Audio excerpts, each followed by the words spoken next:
are sorry, deeply and truly sorry. We know both accidents involved the repeated activation of a flight control system called MCAS. MCAS will never provide more input than a pilot can counteract using the control column alone.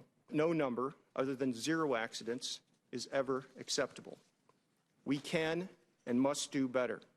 That was the CEO of Boeing this morning on Capitol Hill testimony after 2 deadly crashes involving Boeing's 737 MAX jets. One took place exactly a year ago today.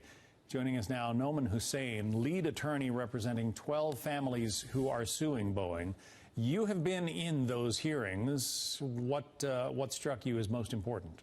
Well, good morning, John. What struck me is the Boeing CEO continuing to testify about his company being a safe company. If his company was such a safe company, after the Lion Air crash exactly a year ago, they should have grounded the fleet.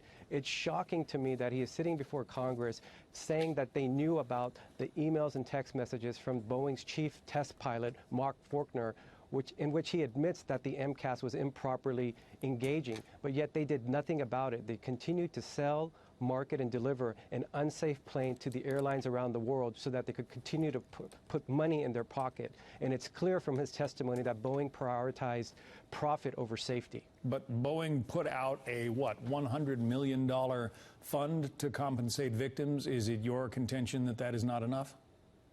First of all, it's not $100 million. Boeing then silently cut it in half to $50 million, and that equates to about $144,000 per passenger, and I would say definitely not. Boeing sold an additional 248 737 MAX planes between the dates of the 2 crashes.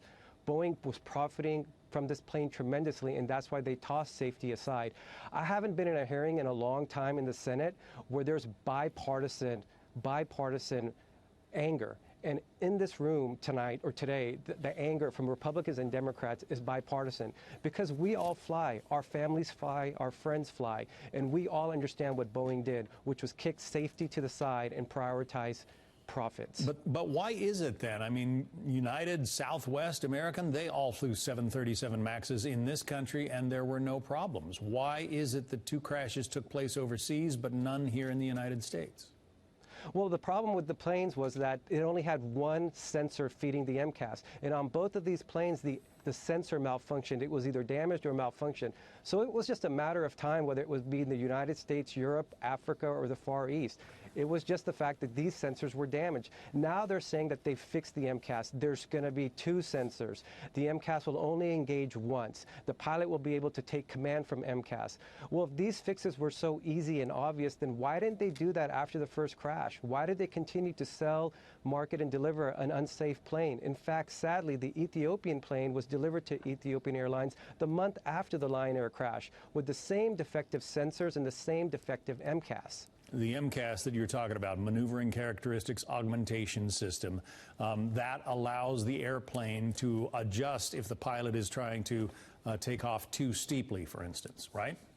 No. What the MCAS does is you have to understand the Boeing 737 was certified in 1967. Since that time, Boeing has continued to adjust and manipulate the plane, making it longer, making it wider, making it bigger, making the wings bigger. In order to deliver the double-digit fuel savings it was promising to its customers, the airlines around the world, Boeing had to attach bigger engines to the wings of the 737. But in order to attach those bigger engines, they had to place the engines differently on the wings. Right, they had to move them forward.